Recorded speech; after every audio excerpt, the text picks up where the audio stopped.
Thanks for tuning in to Bourbon Drop. I'm your host Myron. Today we've got Benchmark Foolproof and Benchmark Bonded. So I saw these on the shelf while my buddy Paul was in Kentucky, and I told him please pick them up for me.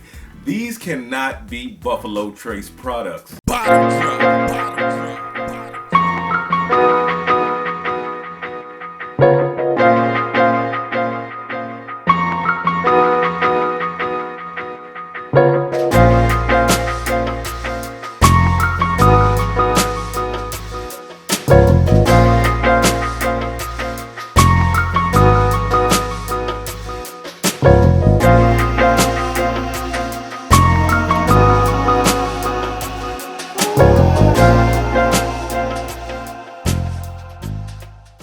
Benchmark Foolproof and Benchmark Bonded. They can't be Buffalo Trace products. I know they are. I'm just saying they taste so different. The flavor profile is so different. The Bonded may be a little closer to the Buffalo Trace stuff, but the Foolproof definitely a different flavor profile. Now, when I first cracked both of these open, the first thing that hit me out of both was butterscotch. Butterscotch and vanilla, heavy vanilla. I did get a lot of pepper. I did get that spicy note that comes out, but mainly butterscotch and vanilla. So let me get into them. I'll give you some nosing notes, some tasting notes, and then we'll go from right away. The butterscotch is heavy. The vanilla is heavy. It does kick up with a little bit of pepper, and then boom, right into a really nice light confection sugar. It does have a tinge, just a slight bit of a grape note. Now, Buffalo Trace products tend to have a grape note to me. A grapey cherry note that comes through, and I get it with pretty much all of their products, the Eagle Rare, the Buffalo Trace, the Stag Jr. This right here does have a slight bit of that. Now let's see if it transfers to the palate.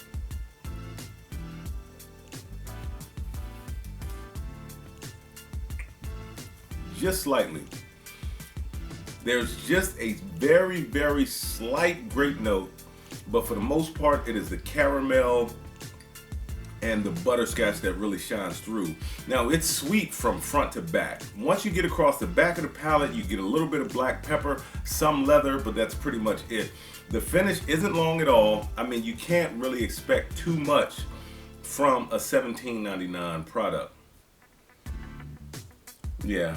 It does have just a slight little lemon note as well. It's getting more Buffalo Tracy the more I nose the glass, but when I first cracked them open, if I put these in a blind, I would have never guessed they came out of the Buffalo Trace house. Let's get into the Foolproof. The Foolproof, wow. The Foolproof is like butterscotch and candy corn. It is very sweet on the nose, very sweet on the nose.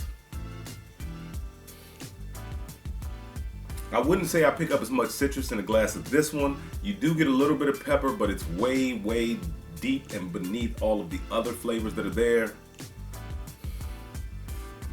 Yeah, so most of the notes that come out of this one are butterscotch, brown sugar, heavy vanilla, some pepper, some lemon, because the citrus note, maybe slightly a lemon note, it really doesn't hit you as hard. You can tell it's very, very low underneath of pretty much everything. Let's get into the palate.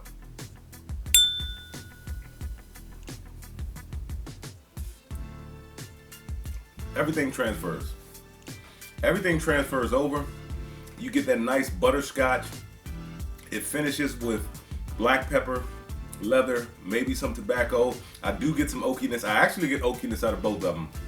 For this one to be only, well, it says minimum of 4 years old. No, I think it says just 4 years old.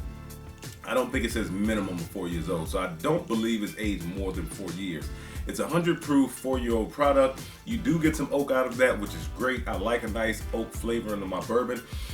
This one right here, butterscotch all day long, 125 proof, does not carry an age statement, but it is still some really good stuff. You've got Foolproof and Bonded, and I think these are very, very good budget pours. If you have them in your market and you haven't tried them yet, I would say go out and pick them up, give them a try, let me know what you think. Visit me in the comments. Tell me if I'm right. Tell me if I'm wrong. I love to hear it. Now, let's get into the breakdown.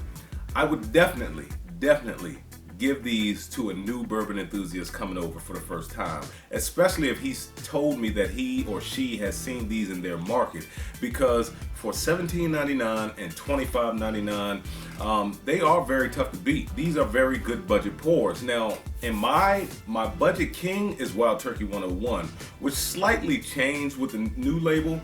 It's just a little bit different. Maybe I'll get into that on another episode, but these they are very hard to beat.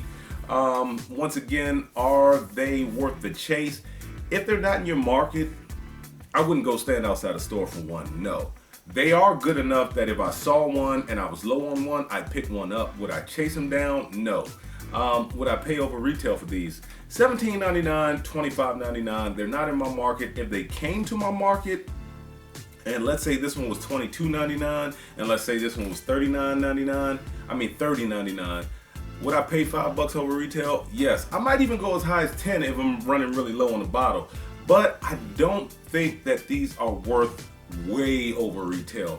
$5, because Maryland prices, they vary anyway. So $5 really isn't gonna hurt me. Would I pay 10 to 20? I would pay 5 to 10, 10 to 20, no. 15 to 30, no. Will these always stay on the bar? Benchmark Bonded is great. It's a good budget pour at $17.99. I probably won't run through it. If I got low and I saw one in my market, would I keep it on the bar? Yes. But if they didn't have any, would I be sad? No. The 125 full proof, would I always like to keep a bottle of this on the bar? Yes. This thing right here is a budget monster. I think that you will always be satisfied with having a bottle of this on the bar, and I'm gonna keep a bottle of it on the bar as long as I can. With that being said, I hope you enjoyed watching this video as much as I had fun making it. Till next time.